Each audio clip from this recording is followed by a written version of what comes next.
રાષ્ટ્રભક્તોનો માહોલ।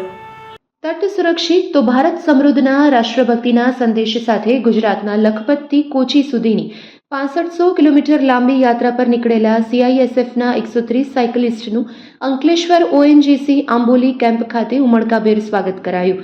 આ સાયકલોથોનમાં 65 મહિલા સાયકલિસ્ટ પણ અદમ્ય ઉત્સાહ સાથે જોડાઈ નારી શક્તિનો પરિચય કરાવી રહી છે। આ સાયક્લોથોનનો મુખ્ય ઉદ્દેશ્ય દરિયાકાંઠાના વિસ્તારમાં ડ્રગ્સ, હથિયાર અને વિસ્ફોટકોની તસ્કરી સામે નાગરિકોને જાગૃત કરવાનો તેમજ રાષ્ટ્રીય સુરક્ષા માટે જન આંદોલન છેડવાનો છે।